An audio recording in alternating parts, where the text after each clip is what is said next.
अरे भाग्यवान, मेरे जूते कहाँ रखे हैं? मुझे बाहर जाने में देर हो रही है। तभी मालती कमरे में आती है। ये रहे आपकी जूते। मैं इन्हें साफ करने के लिए ले गई थी।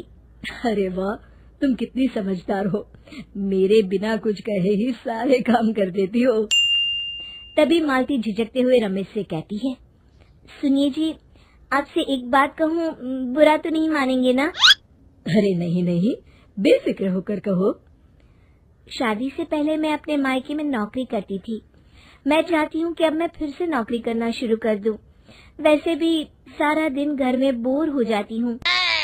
देखो मालती, तुम्हारे नौकरी करने से मुझे कोई ऐतराज नहीं है, लेकिन तुम्हें एक बात बता दूं, हमारे खानदान में आज तक कभी किसी औरत ने नौकरी नहीं की। फिर भी एक बार तुम माँ से पूछ कर देखो, अगर वो तुम्हें नौकरी करने की इजाजत दे देती है तो अच्छी बात है। रमेश वहाँ से चला जाता है। फिर उसी शाम मालती अपनी सास के पैर दबा रही होती है। तभी उसकी सास मालती से कहती है, अरे क्या बात है बहू, आज तो ठीक तरह से मेरे पैर नहीं दबा रही। किसी ख्याल में खोई पड़ी है क्या? मैं भी तो जानूं आखिर बात क्या है। दरअसल वो माँ जी। अरे हाँ हाँ बोलो, इतना सोच क्यों रही हो? माँ जी, अगर आप बुरा न माने तो मैं नौकरी करना चाहती हूँ। घर के काम करने के बाद मेरे पास काफी वक्त बच जाता है। मालती की ये बात सुनकर उसकी सास गुस्से में कहती है, अरे बहू, तेरी तबीयत तो ठीक है ना? आज ये कैसी बहकी बातें कर रही है?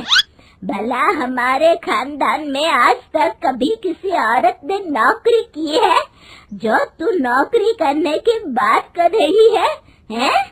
अरे बहू, तू क्या रिश्तेदारी में हमारी नाक कटाना चाहती है?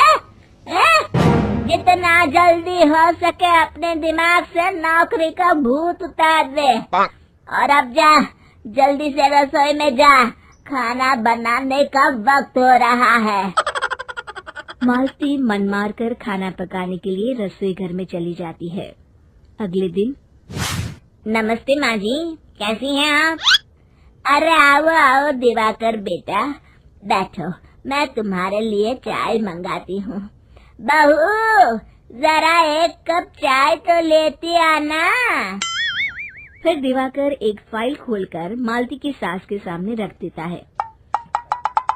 ये देखिए माँ जी, ये है पिछले महीने का हिसाब और ये रहे मुनाफे के रुपए। एक बार हिसाब देख लीजिए और इन कागजों पर अपने दस्तखत कर दीजिए। अरे दिवाकर बेटा, मैंने भला आज तक कभी तेरा हिसाब देखा है जो अब देखूंगी? ला बता, कहाँ दस्तखत करूं?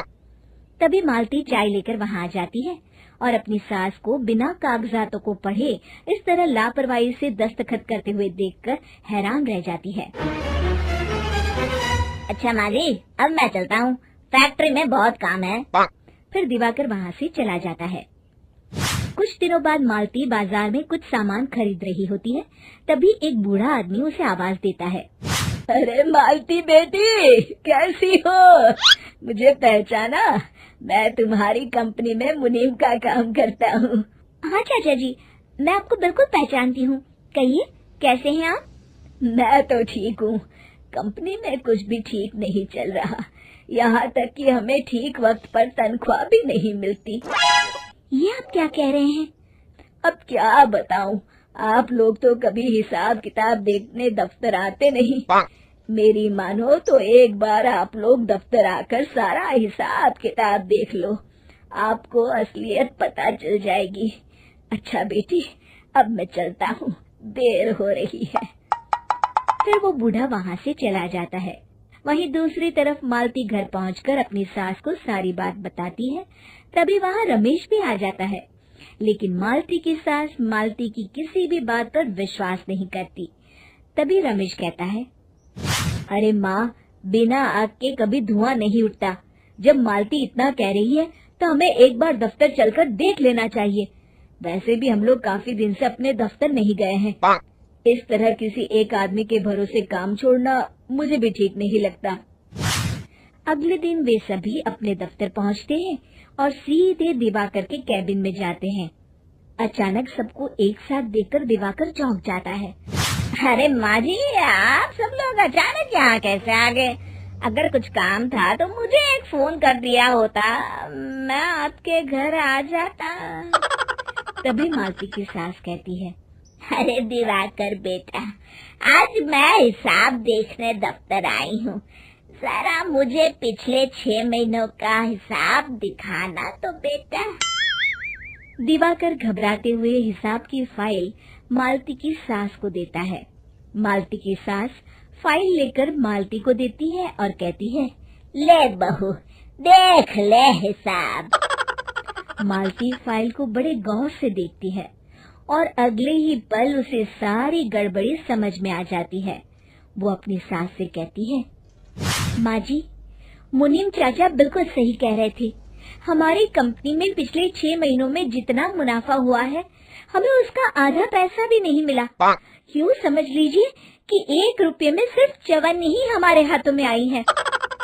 मालती की बातें सुनकर मालती की सास गुस्से से दिवाकर को पूछती है, क्यों दिवाकर, मेरी बहू जो कह रही है वो सच है? दिवाकर समझ जाता है आज उसका भांडा फूट चुका है। वो गिड़गिड़ाते हुए कहता है, मुझे माफ कर दीजिए माँ जी, मैं पैसों के लालच में अंधा हो गया था। अरे वाह दिवाकर, तू तो एक नंबर का चोर निकला।